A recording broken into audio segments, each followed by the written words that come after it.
Bonjour, c'est Gilles sur boursicoté.com. Voici l'analyse technique du CAC 40 en intraday pour cette journée du mercredi 4 mars 2015. Et donc dans la lignée de la rupture de cette zone de support que nous avons connue donc lundi, eh bien on continue ici sur un mouvement de consolidation. Alors nous allons voir que malgré le fait que nous soyons ici sur un fort mouvement haussier qui rompt donc sa dynamique par la rupture de ce support qui marquait cette dynamique, eh bien on est dans une phase de consolidation qui reste très technique. Du point de vue de la configuration des indicateurs, nous sommes ici dans une phase relativement neutre.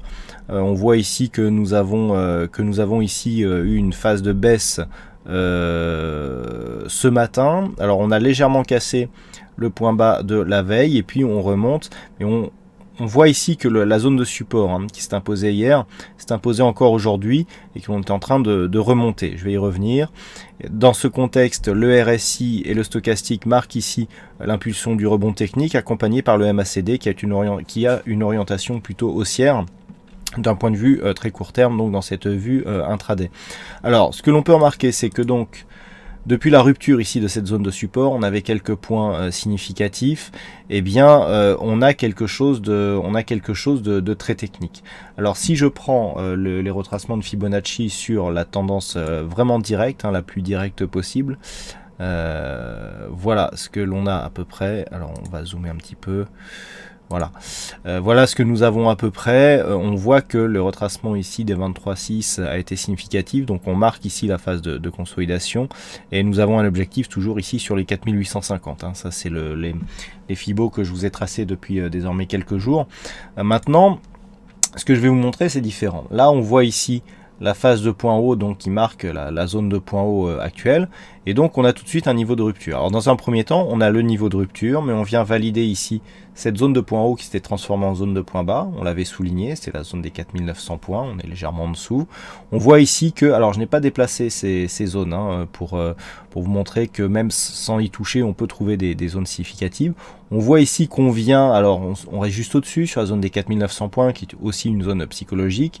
Jusque là, on avait pour l'instant ici une phase baissière puisqu'on restait bien ici sous la moyenne mobile 20 exponentielle.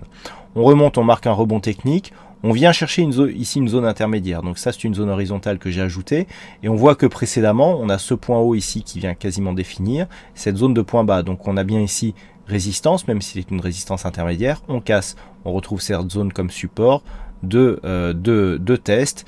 On revient ici tester la zone de point haut, échec. Donc on casse à la baisse. On vient rechercher ici un précédent support et on remonte sur une résistance. Donc là, à partir du moment où l'on rebondit sous cette zone, on passe clairement dans un flux baissier puisque on transforme un support en résistance.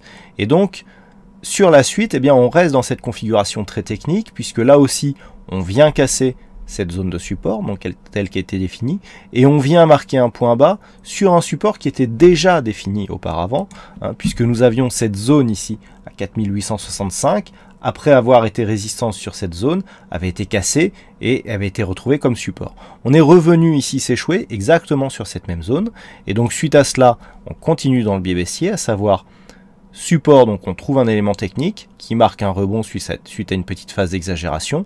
Rebond technique, on revient définir l'ancien support. D'ailleurs, si on redécale cette ligne pour qu'elle colle bien ici à cette zone, on trouve quasiment le point haut de cette bougie. On revient ici valider un point haut et on vient casser. Sauf que là, la cassure de ce matin, eh bien, elle a débouché sur un échec. On avait d'ailleurs, on attendait un objectif ici sur les 4850 pour valider un contact sur le retracement des 38,2. Qui pour l'instant n'est pas venu. D'ailleurs, on a marqué ici une phase d'accélération, on est tout de suite remonté. On est revenu tester ici cette zone des 4865 et on remonte.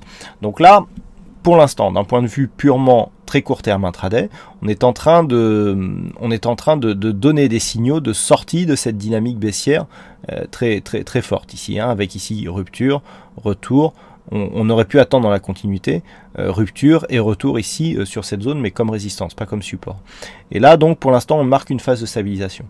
Donc, par rapport à cette phase technique de stabilisation, les zones connues, c'est donc cette zone ici, 4900 points, et à la baisse, 4865. Donc, par rapport à cet après-midi, ce sont les deux zones qu'il faudra surveiller, à savoir que sur une rupture haussière de cette zone des 4900 points, on pourrait presque avoir ici une configuration en double bottom. Je m'explique. Phase d'accélération. On rebondit une première fois sur 4865, on définit ici un point haut, on rebondit une deuxième fois, d'accord, si on élimine ici cet artefact, on revient ici, rebondir, et on repart. Donc si on casse ici, on a double contact. Si on casse le point haut qui se situe entre les doubles contacts, on reporte ici l'amplitude que l'on a entre 4863 et environ 4900 points, donc on a presque 40 points, et ça nous amène mécaniquement sur cette zone de résistance qui était déjà définie à 4936. Donc ça, c'est un éventuel objectif de double bottom validé, donc qui serait un signal si on venait à casser cette zone ici des 4902 points. Donc 4902 nous donne un objectif approximatif entre 4936 et 4940 points. Par contre, sur une éventuelle rupture de cette zone, on peut considérer qu'ici on a testé, on a fait un deuxième test, s'il y avait un troisième contact, eh bien l'enfoncement à mon avis serait inéluctable. Et bien là on viendrait tester la prochaine zone de support. Et la prochaine zone de support, déjà on validerait le contact avec le retracement des 38,2 et le prochain support se situe à 4837 points. Il s'agissait de cette zone ici que l'on avait testé à de multiples reprises. Plusieurs points ici qui donnaient cette résistance horizontale. On l'avait cassé sur un mouvement très significatif et on était revenu sur cette zone comme zone de support. Donc sur une rupture ici de cette zone des 4865, plus appuyée que ce que nous avons ce matin, eh bien l'objectif se situe à 4837 points. Voilà ce que l'on peut dire donc sur cette analyse technique du CAC 40 en intraday. Pour les chiffres de cet après-midi, je voulais revenir sur une fonctionnalité du site qu'a priori peu de gens utilisent. Je rappelle qu'à côté du chat, on est ici sur la page du chat, vous avez ici un lien juste à droite qui s'appelle chiffre du jour. Et lorsque vous cliquez dessus, vous arrivez directement sur les statistiques de la journée. Donc il y a effectivement les statistiques qui sont que de la journée. Alors l'avantage c'est qu'il est en français pour la plupart des informations et que vous pouvez régler ici votre décalage horaire pour voilà, on met Paris-France pour ceux qui habitent à Paris, au moins vous avez toutes les infos en heure locale. Et donc cet après-midi, eh bien, nous avons les taux d'emploi non agricoles aux USA, donc qui auront a priori un fort impact, et nous avons des indices de non-fabrication ISM, et les inventaires de pétrole, donc de barils de pétrole, qui seront dévoilés à 16h et 16h30, et je vous rappelle, donc, puisque au bas vous avez toutes les réunions, que à 20h il y aura le beige book qui sera dévoilé par la Fed, donc de quelques éléments quand même qui peuvent apporter un petit peu de volatilité sur la voilà donc ce que l'on peut dire sur cette analyse technique du CAC 40. Donc je vous souhaite à toutes et à tous une bonne séance, bonne chance dans le prochain trade, et on se retrouve donc dès ce soir pour toutes les autres analyses techniques du site boursicoté.com. Bonne séance à tous.